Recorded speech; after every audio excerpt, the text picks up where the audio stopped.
Midnight show में आपका स्वागत है। आज की कहानी का शीर्षक है कंप्यूटरी भूत। एक एक करके सारे मेहमान 2 दिनों के भीतर ही अपने अपने घरों को लौट गए थे। 2 दिन पहले जिस घर में मेहमानों का तांता लगा हुआ था, वहां आज जैसे सन्नाटे की चादर फैल चुकी थी। घर में मैं, मेरे पति ऋषभ और मेरी सास लक्ष्मी देवी और ससुर राघव जी, बस हम 4 लोगों के अलावा पूरे घर में कोई नहीं रह गया था।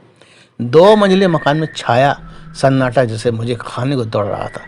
सासू माँ भी दोपहर को अपनी किटी पार्टी चली गई थी और ससुर जी भी अपने ऑफिस। ये तो सुबह ही अपनी कंपनी की नौकरी बजाने निकल गए थे घर से। घर में रह गई थी तो सिर्फ और सिर्फ मैं यानी जानकी। फ़ोन पर बात भी करूं तो किसी से भी ज़्यादा देर बात करने की इच्छा नहीं होती थी, क्योंकि शुरू से ही फ़ोन पर अधिक देर तक किसी से बातें करने का एक्सपीरियंस जो नहीं था मुझे। एक एक करके यूं ही एकाकी सी जिंदगी के कटने शुरू हो गए थे। कभी कभी मम्मी पापा का फ़ोन आ जाता तो उनसे भी बस हाल चाल के अलावा और कोई बात नहीं होती थी। एक दिन मैंने अपने एकाकीपन की उबन को अपने पति के साथ शेयर किया।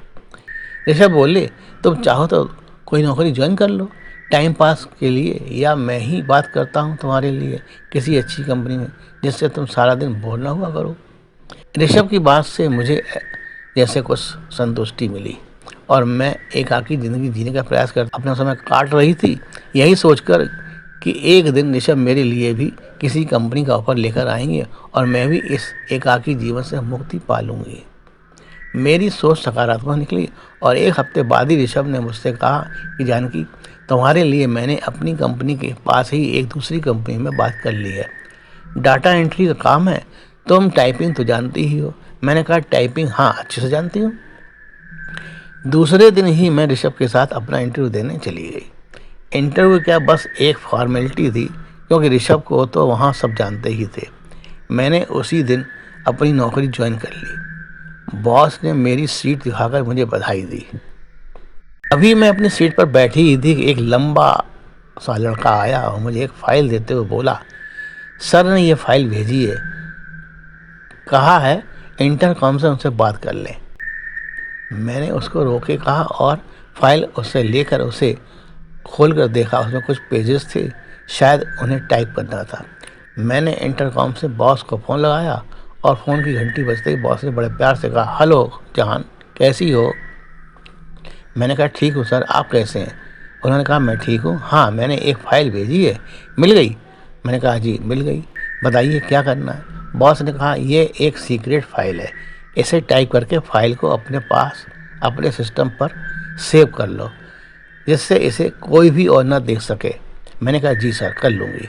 मैंने कहा, सर टाइप्ड फाइल आपको मेल करूँ या नहीं? बॉस बोले, नहीं, मेल वेल नहीं करना, बस खुद ही अपने पास इसको एडिट करके रख लेना, जिससे उसमें कोई मिस्टेक ना रहे। मैंने ओके कहा और फ़ोन कट गया। मैंने जैसे ही फाइल के मैटर को टाइप करना शुरू किया, मुझे लगा जैसे मेरे हाथों पर किसी और की हरकत हो रही है। मैंने अपने हाथों को झटका, लेकिन जैसे ही मैंने फिर से टाइप करना शुरू किया, फिर से वही हरकत। मैं अपनी उंगलियों को मारती किसी की पर थी, लेकिन वो पड़ती किसी और की पर थी। मुझे ऐसा लगा जैसे कोई मेरा हाथ पकड़कर कुछ और टाइप करवाना चाहता है। 1 घंटे तक इसी प्रकार चलता रहा और मैं एक पेज भी सही ढंग से टाइप नहीं कर सकी।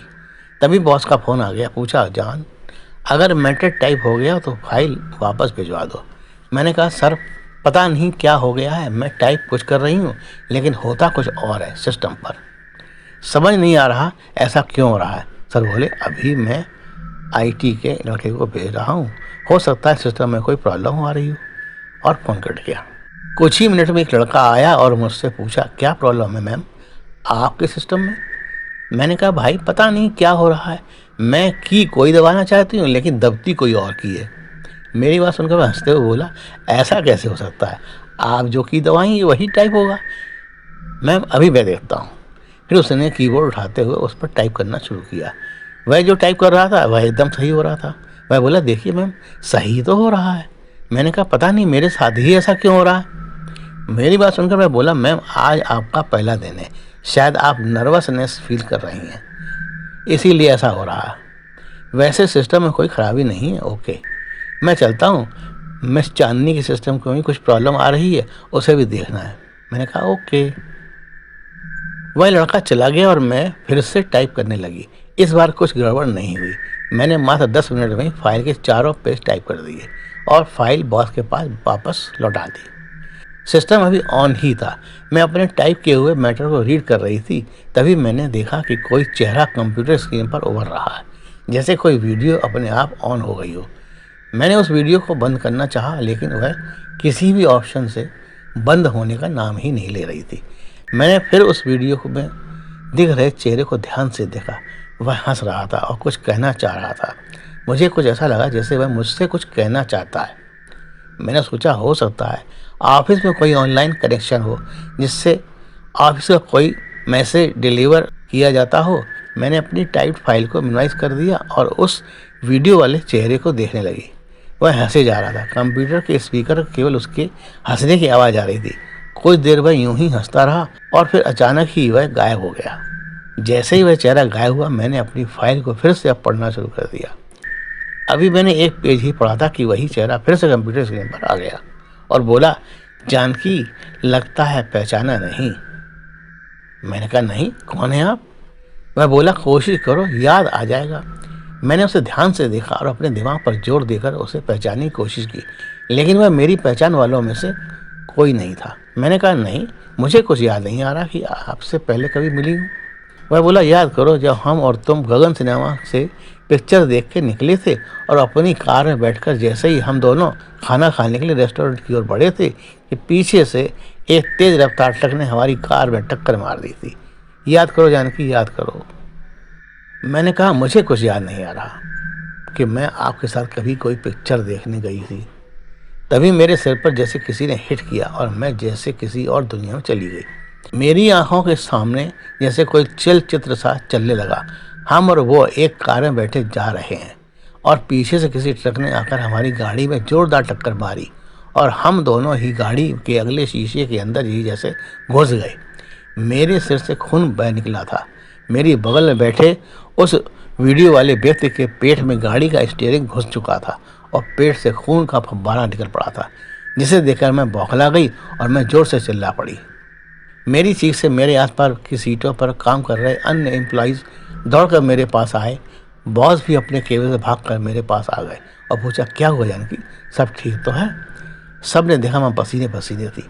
बॉस ने कहा, अरे एसी ऑन करो, इतना पसीना?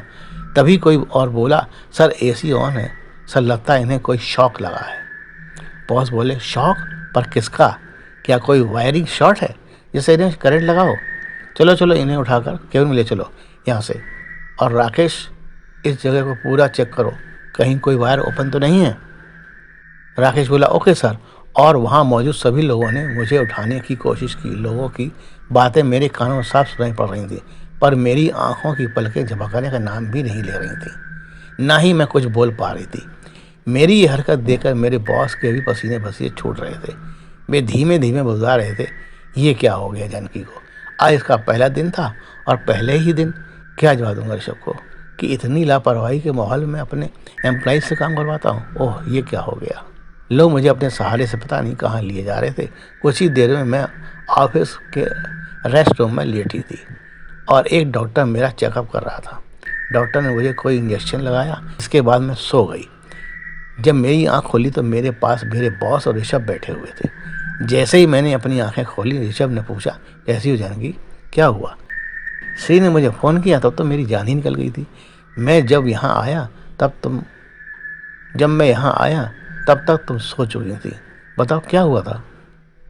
मैंने उठते हुए कहा, पता नहीं मुझे क्या हुआ, समझ नहीं आ रहा कि क्या हुआ था। श्री जी यानी मेरे बॉस ने पूछा, कुछ तो हुआ होगा, क्या कोई करंट का झटका लगा था? मैंने कहा, नहीं सर, कोई करंट वरेंट नहीं लगा। फिर मैंने सर को वह सब बताया जो मेरे साथ हुआ था।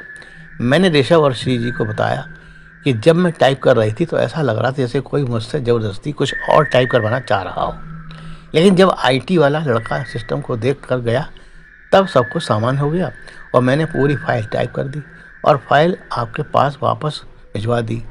उसके बाद जब मैं मैटर को रीड कर रही थी तभी एक चेहरा स्क्रीन पर आया और मुझसे बोला, पहचानो जानकी, मैं कौन हूँ? मैंने कहा, मैं नहीं जानती, आप कौन हैं? तब मेरे सिर पर किसी ने जैसे हिट किया और मेरे सामने एक पिक्चर सी चलने लगी। मैं और वो एक कार में बैठे कहीं जा रहे हैं। तभी पीछे से किसी ट्रक ने आकर जोर की टक्कर मार दी। कार की स्टीयरिंग उसके पेट में घुस गई थी, जिससे उसके पेट से खून का फव्वारा सा फूट पड़ा था और मैं भी कार के आगे के हिस्से में जा घुसी थी। मेरे सिर से भी खून बह रहा था, जिसे देखकर मैं चौंक गई और मेरी चीख निकल गई। और फिर मैं अपनी आंखों की पलकों को बंद न कर सकी। फिर क्या हुआ मुझे पता नहीं। ऋषभ, मुझे बहुत डर लग रहा है। वो स्क्रीन पर दिखने वाला चेहरा किसका था मैं नहीं पहचानती। ऋषभ ने कहा, कोई नहीं, कुछ नहीं होगा तुम्हें, चलो घर चलते हैं। श्री जी बोले, ऋषभ, इन्हें घर ले जाओ और किसी अच्छे डॉक्टर को दिखाओ। मैं और ऋषभ अपनी गाड़ी से घर आ गए। मैं अपने भीतर कुछ कमजोरी सी महसूस कर रही थी, इसलिए ऋषभ ने मुझे रास्ते में एक गिलास मौसमी का जूस पिलवाया और पूछा, कुछ और खाओगी? मैंने मना कर दिया। ऋषभ बोले, चलो पहले डॉक्टर शालिनी से तुम्हारा चेकअप करवा लेते हैं, फिर घर चलते हैं। मैंने कहा, नहीं, मैं ठीक हूँ, किसी डॉक्टर वाटर को दिखाने की ज़रूरत नहीं है। लेकिन ऋषभ नहीं माने और उन्होंने अपनी गाड़ी डॉक्टर शालिनी क्लिनिक के बाहर ले जाकर रोक दी। हम दोनों डॉक्टर शालिनी के सामने बैठे थे। ऋषभ ने कहा, डॉक्टर, ये। डॉक्टर शालिनी बोली, आपकी वाइफ, मैं समझ गई, चेकअप कराना है ना? ऋषभ बोले, जी डॉक्टर। फिर डॉक्टर शालिनी मुझे अपने दूसरे कमरे में ले गई और मेरा एग्जामिन करते हुए बोली, बधाई हो मिस जानकी, आप माँ बनने वाली हैं। मैं डॉक्टर की बात सुनकर अपने कानों पर यकीन नहीं कर सकी। 1-2 दिन के मिलन में ही मैं माँ बनने वाली थी। डॉक्टर शालिनी ने बाहर आकर ऋषभ को बधाई दी और कुछ मेडिसिन लिखकर ऋषभ से कहा, अब इनका पूरा ध्यान रखना आपकी जिम्मेदारी है मिस्टर ऋषभ। अब आपको हर महीने रूटीन चेकअप के लिए इन्हें लाना होगा। वीकनेस बहुत ज़्यादा है, इसके लिए इन्हें ड्राई फ्रूट्स ज़्यादा खिलाएं। मैं समझती हूँ मेडिसिन से ज़्यादा नेचुरल एनर्जी इनको ज़्यादा बेटर रहेगी। ऋषभ ने कहा, जैसा आप कहें डॉक्टर, आप जो कहें मैं वैसा ही खाने को दूंगा। इसके बाद हम दोनों अपने घर आ गए और मेरी माँ बनने की बात ऋषभ ने अपनी माँ को बताई तो घर में जैसे खुशी की लहर दौड़ गई। मम्मी जी और पापा जी तो जैसे खुशी के मारे पागल ही हुए जा रहे थे। मम्मी जी मुझे बात बात पर न जाने क्या क्या हिदायत बरतने को कहे जा रही थी। दूसरे दिन जब मैं अपने ऑफिस के लिए तैयार होने लगी तो ऋषभ ने कहा, अब तुम घर में ही आराम करो, कोई ज़रूरत नहीं नौकरी वोकरी करने की। मम्मी जी ने भी बना किया, लेकिन मैंने कहा, अभी 1-2 महीने कर लेने दीजिए काम, फिर छुट्टी ले लूँगी। घर में बैठे बैठे तो मैं पागल ही हो जाऊँगी। मेरी जिद पर ऋषभ और मम्मी जी ने मुझे नौकरी पर जाने की इजाज़त दे दी और मैं ऋषभ के साथ ही दूसरे दिन अपने ऑफिस पहुंच गई। मैं अपनी सीट पर अभी बैठी ही थी कि मेरे बॉस ने आकर मुझसे हालात मैं अपनी सीट पर अभी बैठी ही थी कि मेरे बॉस ने आकर मुझसे हाल चाल पूछा।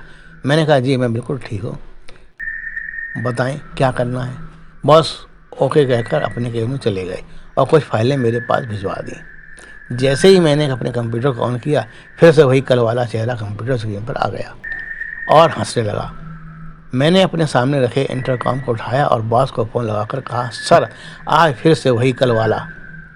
अभी मैं इतना ही कह पाई थी कि बॉस ने कहा, व्हाट, मैं आया।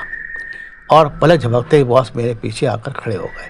उन्होंने भी कंप्यूटर स्क्रीन पर उस चेहरे को देखा। तभी अचानक से वह चेहरा स्क्रीन से बाहर आ गया और ज़ोर ज़ोर से हंसते हुए कुछ बोलना चाहता था कि श्री जी बोले, कौन हो तुम और यहाँ कैसे आए?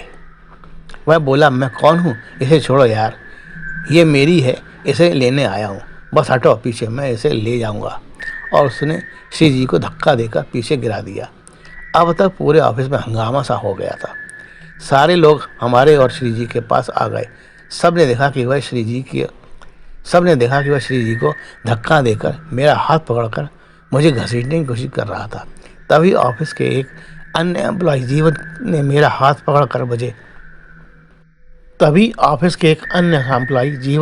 पकड़कर मुझे अपनी ओर जोर से खींचा, जिससे मैं उसकी गिरफ्त से छूट गई। और फिर जीवन के पास खड़ी दूसरी मैडम ने कहा, जल्दी से पानी की बोतल लाओ, इसे तो मैं अभी सबक सिखाती हूँ। पास खड़ी मैडम लपक कर टेबल पर रखी पानी की बोतल उठाई और जीवन को पकड़ा दी। श्री जी भी अब तक संभल कर खड़े हो चुके थे। जीवन ने पानी की बोतल से कुछ पानी अपने हाथ पे लिया और उस पर कुछ मंत्रोच्चारण करते हुए उस पानी को उस प्रेत पर छिड़क दिया, जिससे वह अचानक वहां से गायब हो गया। उसके गायब होते ही सब एक दूसरे का चेहरा देखने लगे। जीवन ने श्री जी से कहा, सर ये कोई प्रेत है जो किसी जन्म में इनके साथ रहा होगा और किसी कारण ये प्रेत जीवन में आ गया है। इसका कुछ इंतजाम करना होगा वरना ये इन्हें अपने साथ ले जाएगा। श्री जी ने कहा, लेकिन ये यहाँ हमारे ऑफिस पर कैसे आ गया? जीवन बोला, ये तो मैं नहीं बता सकता सर, लेकिन ये है बहुत खतरनाक। अगर इसका कोई इंतजाम नहीं किया गया जल्दी से तो ये बहुत गड़बड़ कर सकता है। उसके बाद श्री जी ने मेरी टेबल अपने ही केबिन में एक और डलवा दी और ऋषभ को फ़ोन करके अपने पास बुलवा लिया। ऋषभ श्री जी की बात सुनकर तुरंत ही आ गए और श्री जी से पूरी बात सुनकर बोले, आप जहाँ कहें मैं जानकी को ले जाऊँगा, आज ही ले जाता हूँ। श्री जी ने जीवन को अपने केबिन बुलाया और उससे पूछा, जीवन क्या किया जाए, इन्हें कहाँ ले जाया जाए जिससे जानकी को उस प्रेत से बचाया जा सके। जीवन ने कहा, अगर ले जाना चाहते हैं तो मेहंदीपुर राजस्थान में भी एक स्थान है, छत्तीसगढ़ में भी है और कोटा में भी है जहाँ ऐसे भूत प्रेतों को मुक्त किया जाता है। आप जहाँ चाहें इन्हें ले जाएं, लेकिन जल्दी ही ले जाएं वरना ये प्रेत कुछ भी कर सकता है, क्योंकि इसे अब पता चल गया कि ये यहाँ पर मौजूद हैं। उसके बाद मैं और ऋषभ उसी रात राजस्थान के लिए रवाना हो गए। मेरे साथ मेरी सासू माँ और मेरे ससुर जी भी थे। राजस्थान के मेहंदीपुर में मेरे से पूजा कराई गई, जिसके बाद क्या हुआ मुझे कुछ पता नहीं। लेकिन जब मैं 2 दिन बाद अपने घर